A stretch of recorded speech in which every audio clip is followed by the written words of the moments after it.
Why is it that when we look at Africa, it affects us so? Are we perhaps fascinated by its darkness? Perhaps it's because Africa has a poetry that we can recognize. Poetry that reflects the intense beauty of her violence.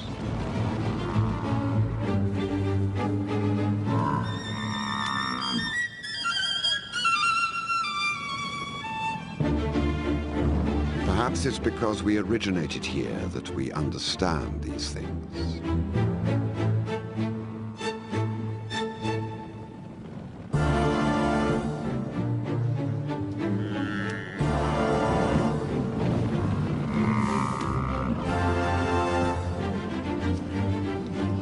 Yes, and we know each other. We have agreed to meet like this before, once and once again.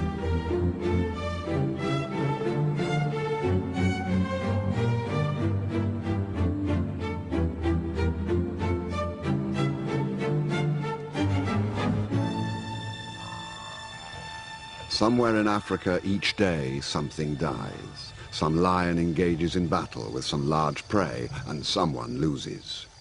It is the lifeblood of what makes this place survive. Nature's paradox. In the northern reaches of Botswana, there is a behavior emerging that could be new or an echo from the past. It could be a remnant of a time when mammoths may have ruled the earth but still fought for their lives against the stabbing fangs of saber-toothed cats.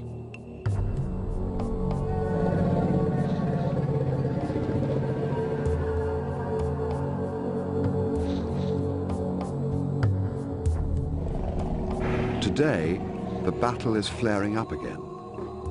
Ancient behavior or simple opportunism, it's impossible to tell. But these two rivals are like two unstoppable forces of nature careering through the universe towards the inevitable collision.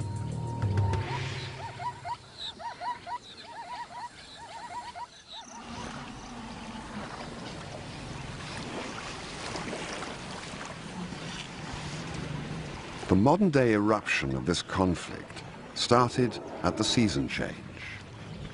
The rains sent the elephants heading south as usual, caught up as they are in their perpetual dance at the whim of the seasons.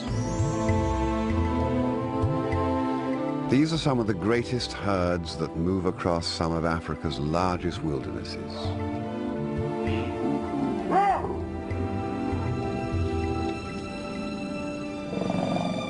And one day, they sense a difference in the air, and they turn back towards the rivers to the north before that slight dryness grows in intensity and catches them out, vulnerable as they are to the devils and dervishes of the dry season.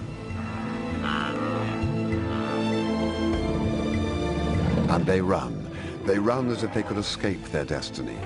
But it is Africa that pulls those strings as they set their sights on the first of the series of waterholes ahead.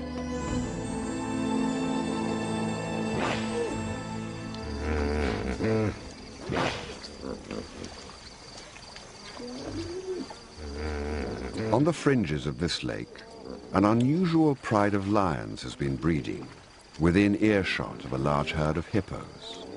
Lions usually run from hippos, but at this age, they don't yet know what they can't do, so they'll try anything. They're still unsure of themselves. But tonight, they will test themselves against the magic of these fearful beasts that grunt their way through the darkness.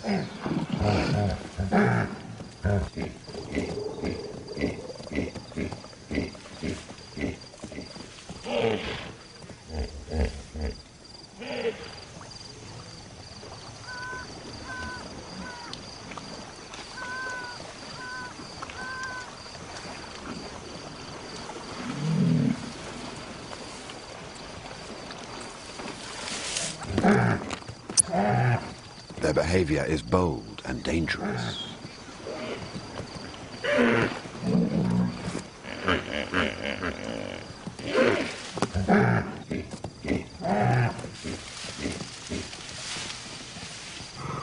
They're still uncoordinated, just cubs really, out playing.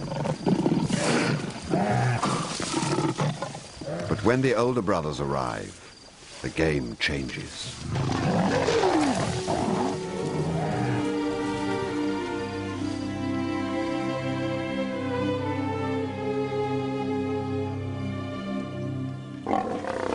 And right here is how it probably all started. This grand adventure, this change within them that set these lions on a course to a different destiny.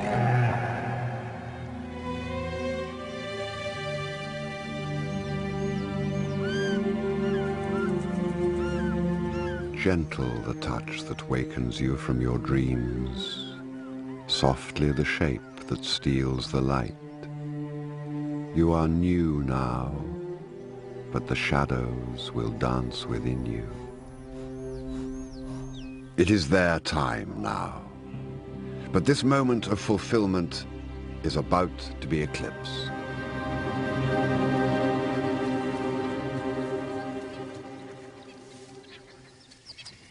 Their fathers have heard the cubs' first success and can sense a change.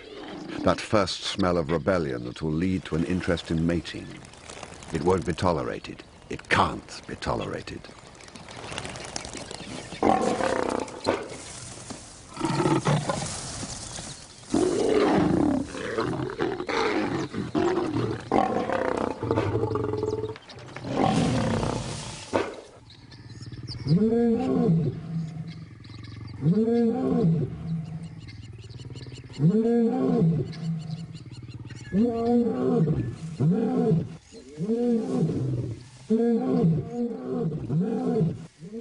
And as they roar their displeasure, the cubs scatter into the bush, their lives shattered by this attack that suddenly rained down upon them.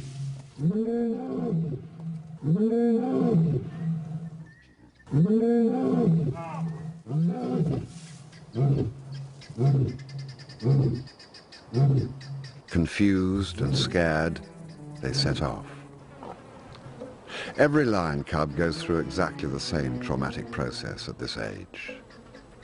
Their choice is now simple: leave or confront the teeth and claws of their own fathers.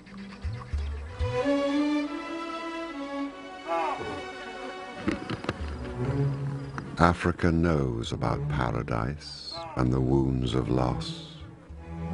It knows how to look back without turning back.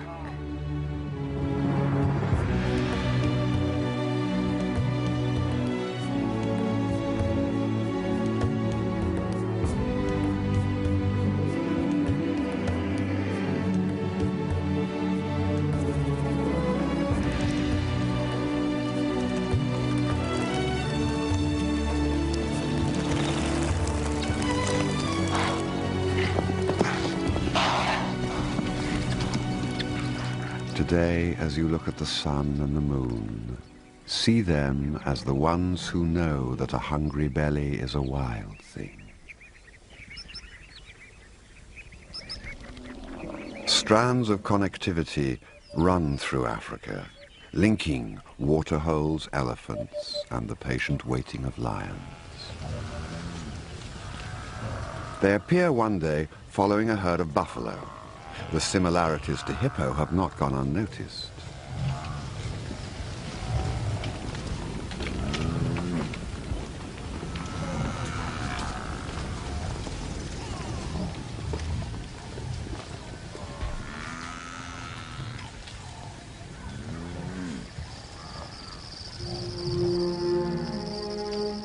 Yes, I know you from inside. Different, but the same. We have agreed to meet like this before. It's their chance, one of their last. A test how well they have learned their lessons.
mother's shadows have faded, and they stand naked under the moon.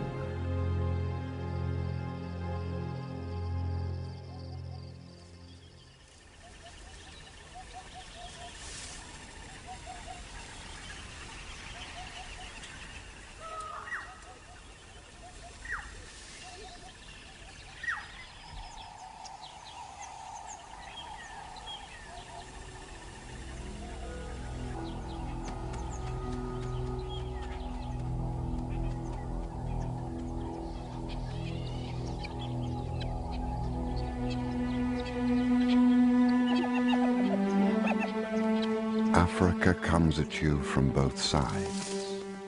It is a golden ray of light and a dark sloping shadow. It has the power to abandon pretenses and the humor to play with your body.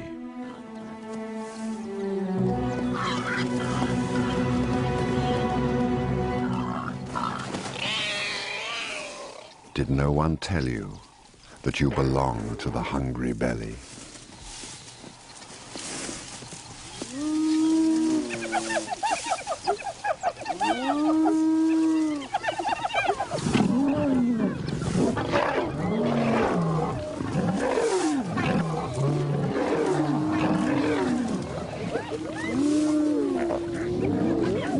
The battles between these two predators have been going on for millennia.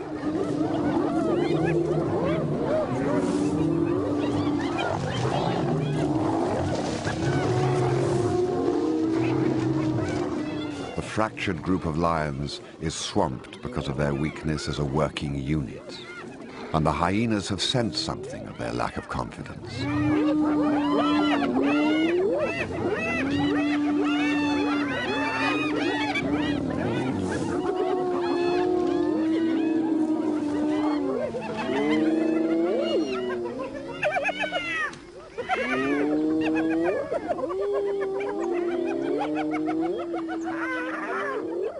As they move away, shaken by the hyena attack, they step right into another conflict, one they will have to learn to deal with as they move further east across the more prominent elephant paths.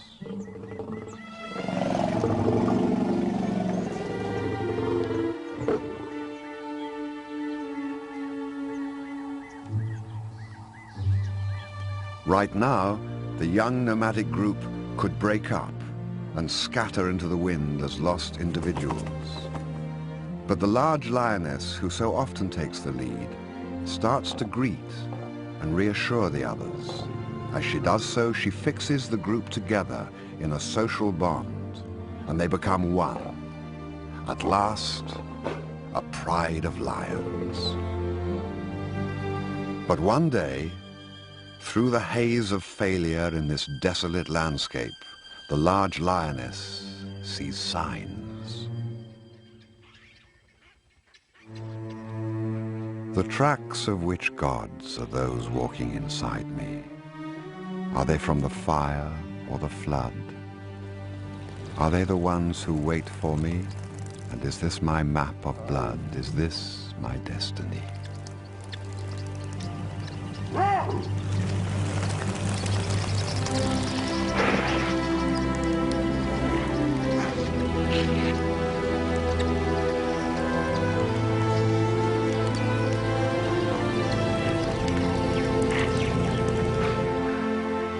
They have arrived. After a journey through some of the hardest country in Botswana, paradise.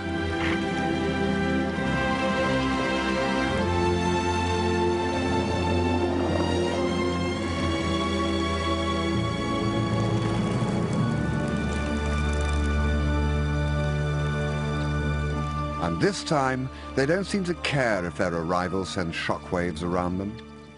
This time, perhaps, they have come too far to give up.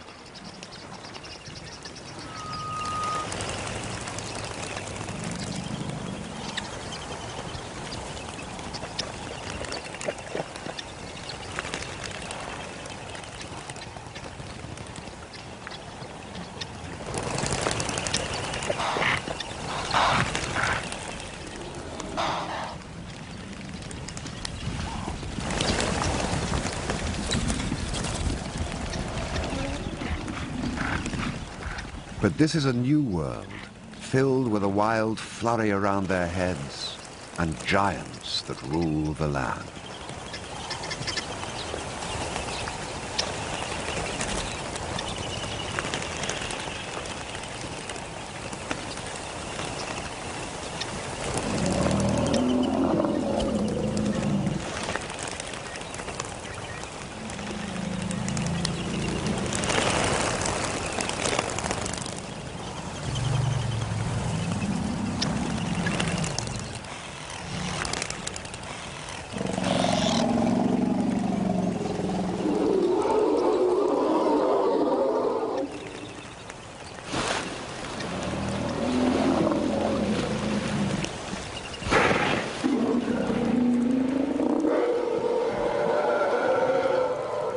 But as they infiltrate the space around the water and calm returns, the real opportunities emerge in front of them, the real value of being masters of this waterhole.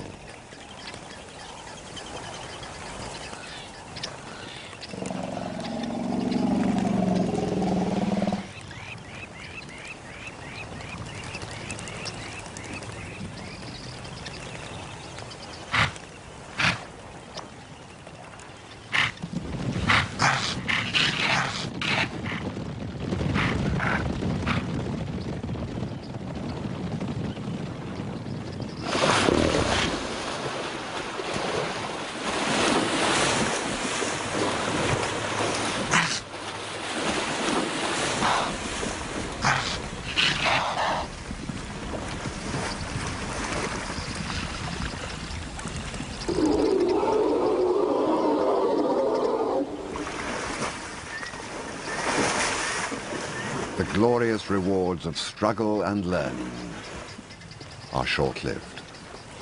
What were the chances of such a paradise being unattended? Every prime piece of wild Africa has its territorial male that has seen off many an intruder.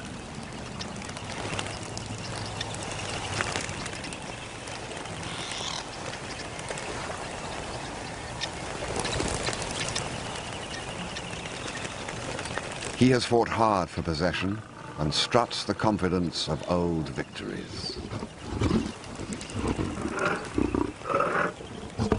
He seems to miss the fact that the female has the scent of a nomad on her soul. His brother may be less distracted. But he's not. These males rule together, like most across Africa, in pairs, so that their roars can confuse and their claws can slash together in their defense. But between these two, there is an uneasy alliance, and she senses it. Driven by hunger and the flush of success, she tries to slip in unnoticed. It is a reckless move.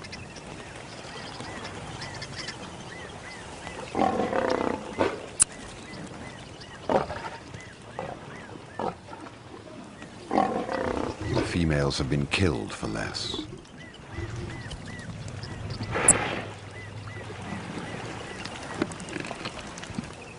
And it is only as the meat settles in their bellies that they notice that the nomads are not of their own pride of females. Their lionesses moved south to have cubs a few weeks before, leaving the waterhole vacant for the moment, and their males without huntresses.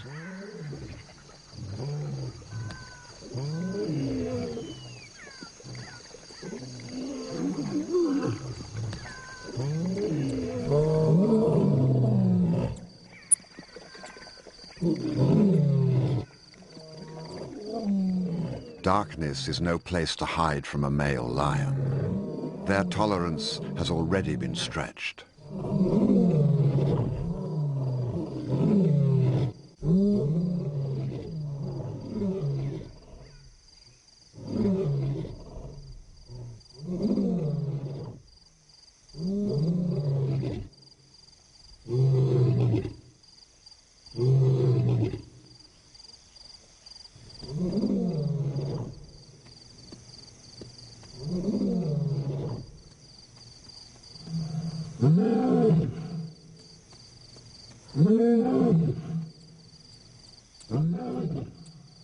It's now or never. The oldest surviving brother makes a bold initiative, flanking right. His sister, the large female, circles to help, but she is his only support.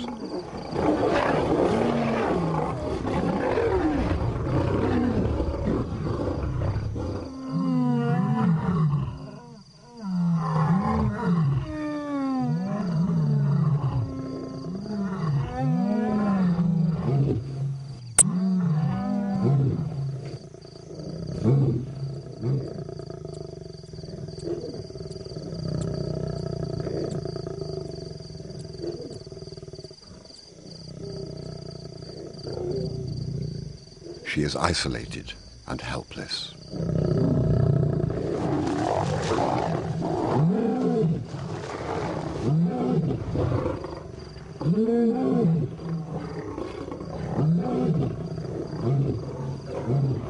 The masters are victorious. As they slink off, the young lions leave their oldest brother behind to his fate.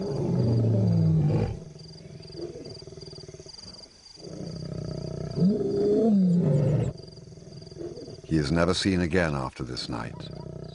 Another casualty of Africa's indifference.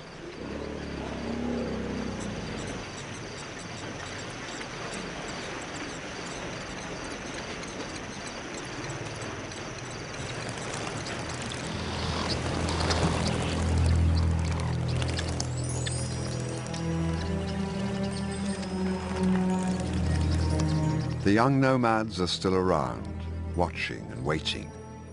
The males know it.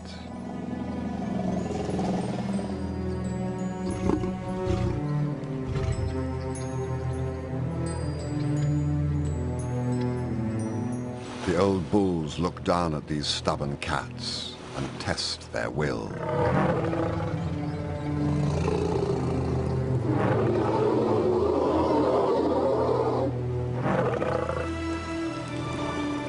They aren't going anywhere.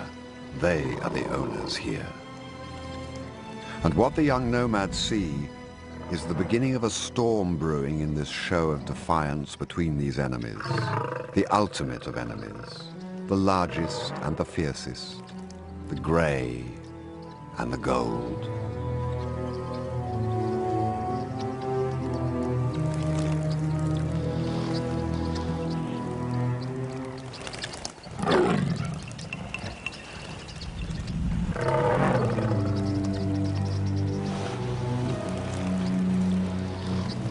They say that behind every mirror there is a reflection of another face. It is the same with water, that ancient place where twins compete for the same thirst. They say it is a place where grey and gold meet, and that it knows the shape of hunger, but it really only knows its own color: red.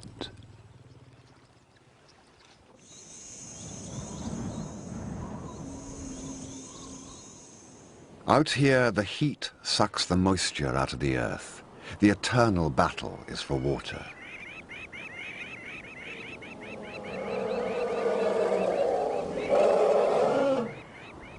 The body cries out for life. The mind weeps to succumb, to rest, to be still, to avoid that extra step in the heat that drags at your lungs and fogs the mind. The elephants find a small resource of minerals under the earth, as if by magic.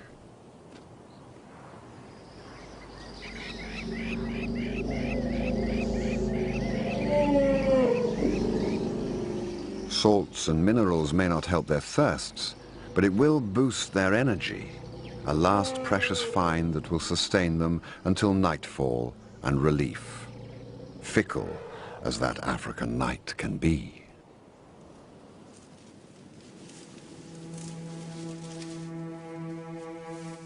Africa comes at you from both sides, like the sun that dreams through the twilight and the moon that creaks through your soul.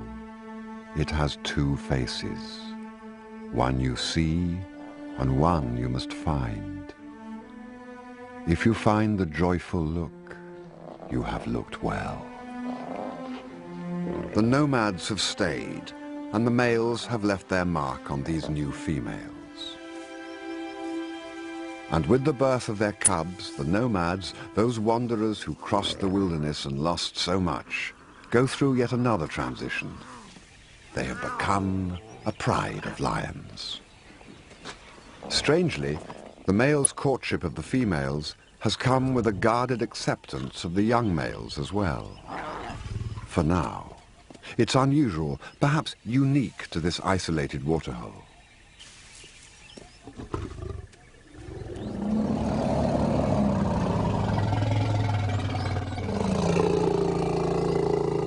And the elephants keep streaming in from the forests. Each day the sun gets hotter and hotter, and the numbers at the waterhole swell all the time.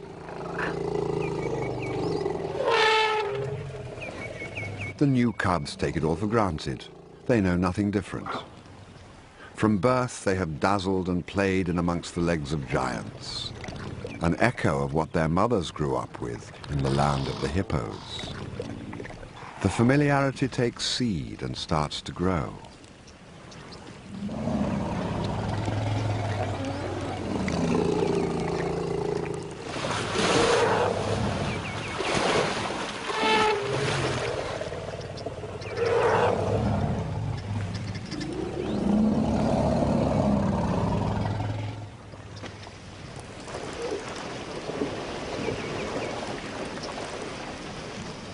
Among the elephants now, a volcanic tension builds up as they struggle and wrestle over the tiny trickle of fresh water.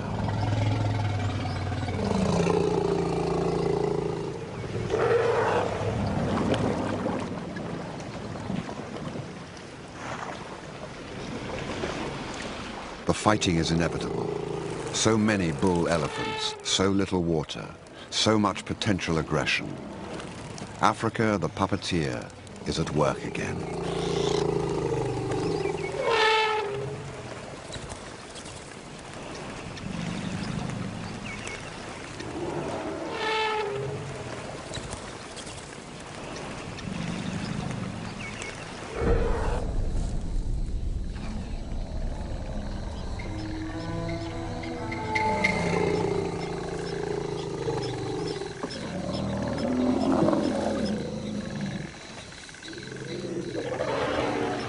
There is a quiet waiting, watching, and an acknowledgement of opportunity when change blows in from the horizon.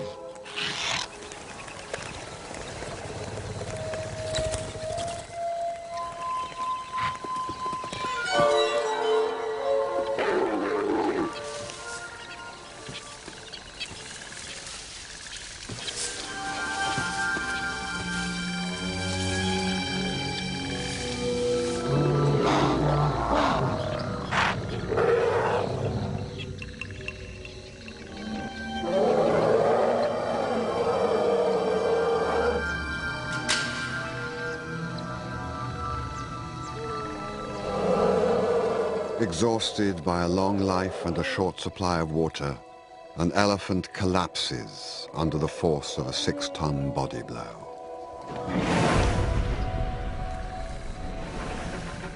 He gives up that drive to fight for water, for space, for life.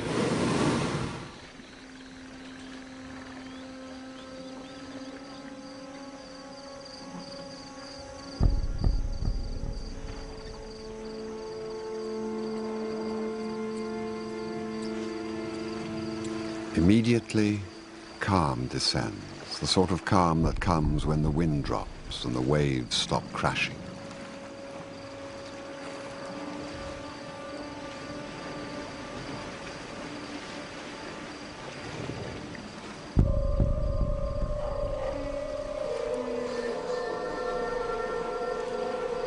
The other bulls go quiet too, like ghosts before their time, silently drinking their last mouthfuls of water before the moon catches them out, before time catches them out, before the tolling of the last bell.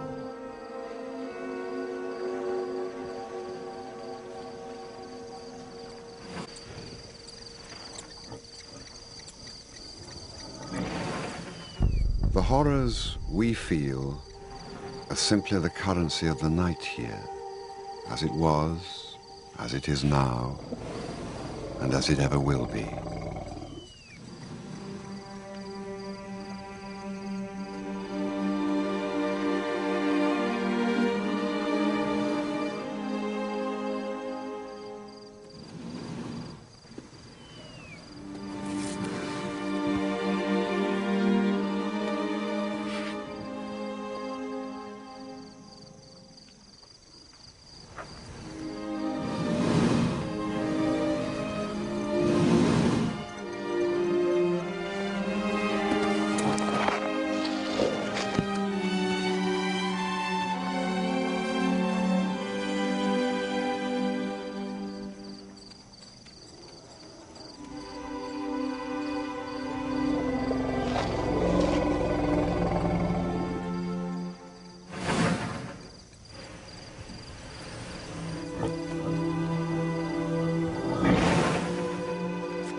Africa is the wild tongue.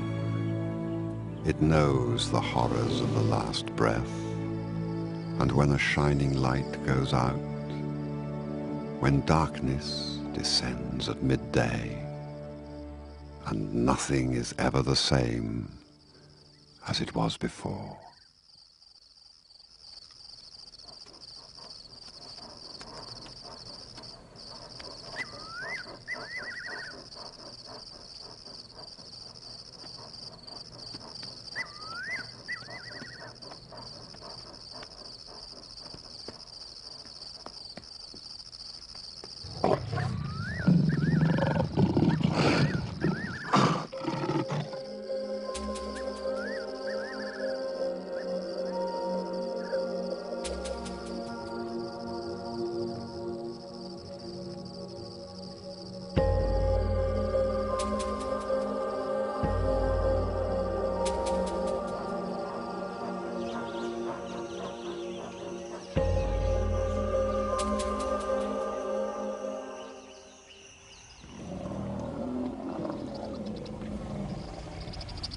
The next change is in the last part of the dry season. Breeding herds of females and calves have made it to the next water. It is the only water for 70 miles in any direction. But this is a special waterhole, and their arrival is eagerly awaited.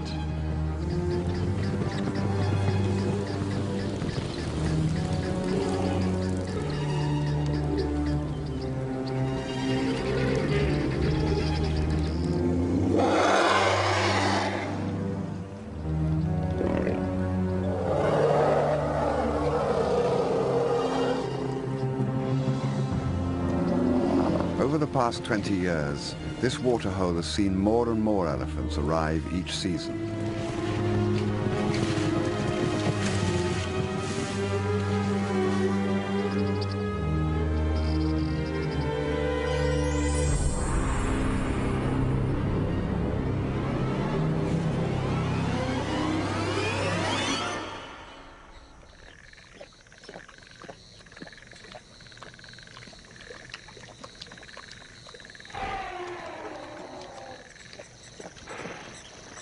But these herds are also captive to their own thirsts. The coolness of the twilight renews their hopes, and the smell of water tempts them back in. They steal in under cover of darkness.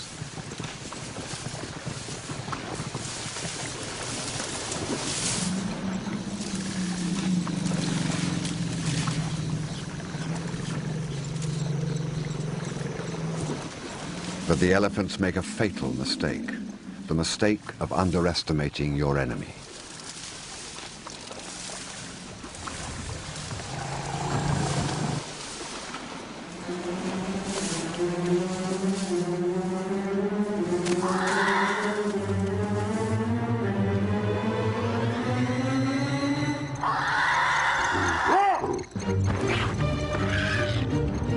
Tonight, feel the blurred edge between grey and gold, and say no to the urge to look away or to take sides, but give with both eyes. Tonight, the elephant world is ripped apart.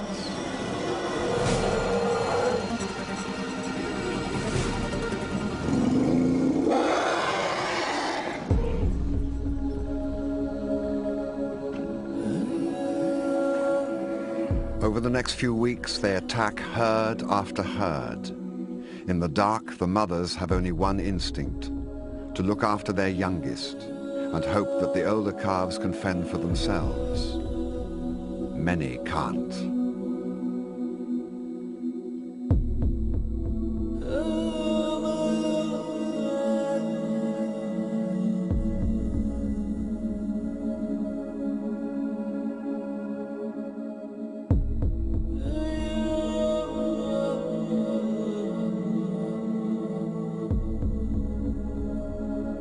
For the lions and their cubs, it is the success of successes. A few months ago, they were wandering nomads. After weeks of this persistent slaughter, the area is littered with the bones of the silent victims. Small elephants separated from their mothers in the darkness and recycled back from where they came. Their thirst drives still more elephants into the waterhole in a slow trickle of grey shapes. As they arrive, they are watched carefully.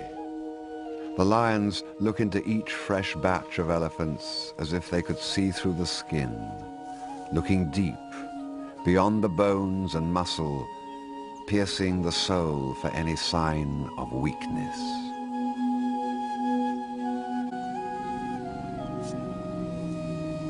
And what they smell must be an assault on their senses. The silence shouts out the horror of those nights.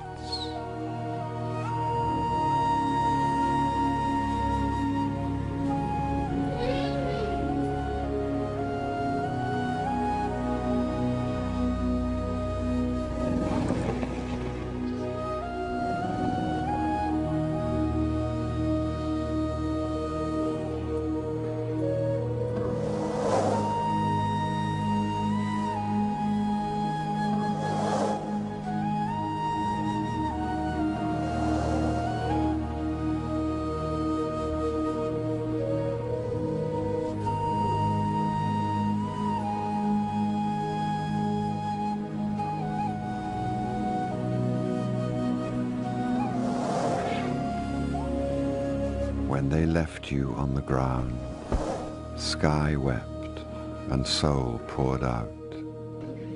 There is no healing silence that can replace your sweet fragrance.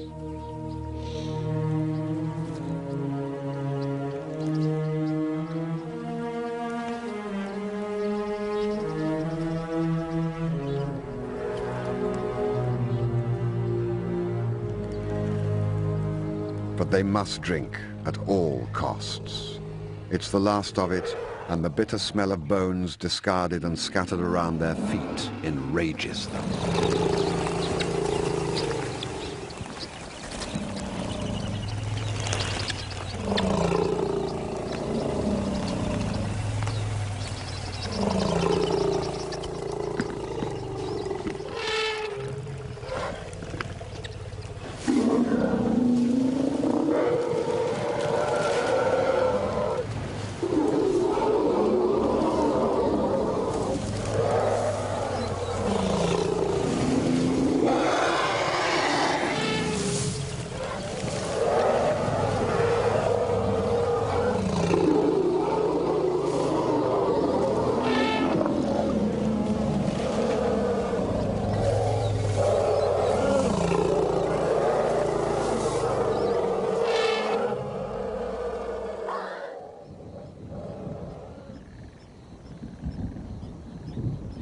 For the lions, the window of opportunity is slowly blowing closed.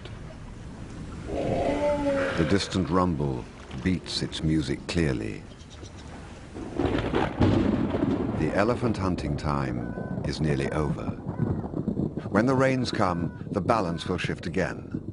The herds and their enticing calves will stop arriving from the interior, and for a few desperate months, the lions will be alone. For one last time, they look at the bulls.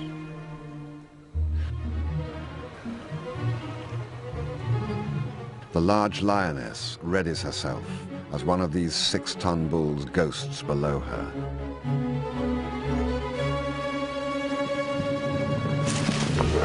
In the boldest attempt known to a lion, she attempts to wrestle him to the ground, alone, an ant against a mountain.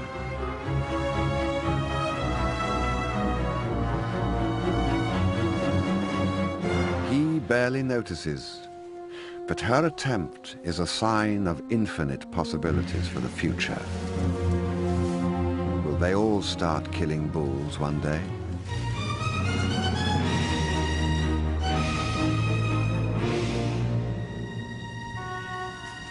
And then, like apparitions from the darkness, late stragglers loom out at them.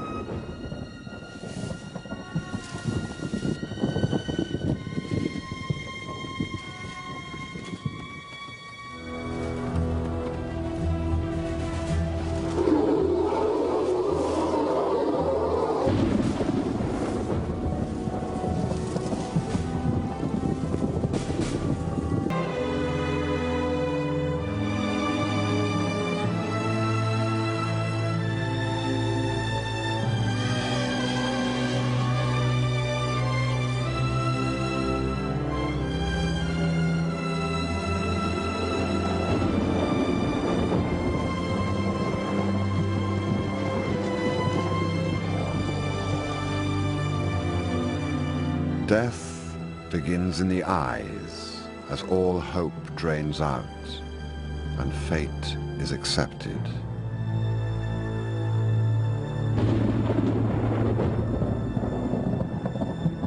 But the dead are not lost forever.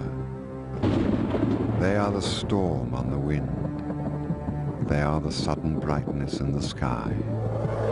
They are the earth. They are the air. The dead are not dead.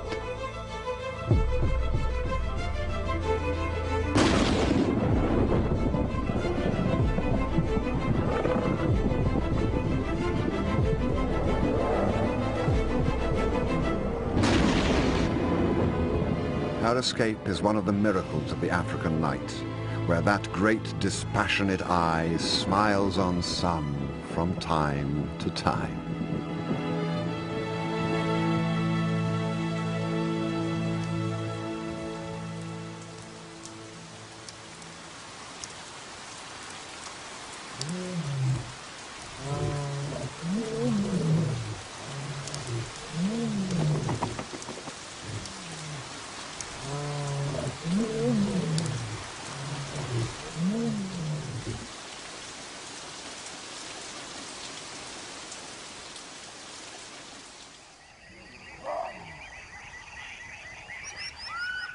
And so, for now, it is over. Once, in a small part of Botswana, magical and horrific things happened. Once, perhaps. For this behavior is maybe as ancient as the breath of a saber-tooth on the hard back of a mammoth. A momentary flash of the past, ancient and buried, only ready to erupt from the sands of time when the time is right. And that time may well be triggered by the sheer abundance of elephants running their own race each year, according to their contract with Africa. The lions are simply adding their weight to the balance. And us, will we allow them all the freedom to run, to live or die by this violent hand? Are we able to see the beauty in Africa's harsh violence and realize that there is no violation here, no malice, just a set of ancient responses? For the lions, we don't know what the next season holds. The new generation plays as if there is no tomorrow, confident in their ability to adapt. But the water may dry up, everything may change. The battle between these two ultimate of enemies may well be over.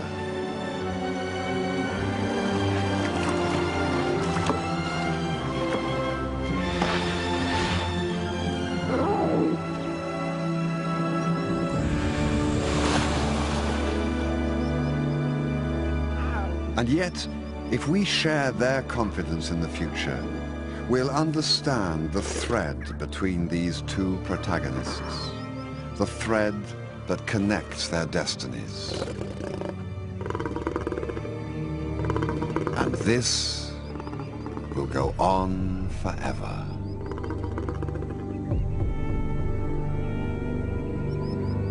Yes, and when you face me again, maybe you'll remember that your wild eye, when open, travels inward.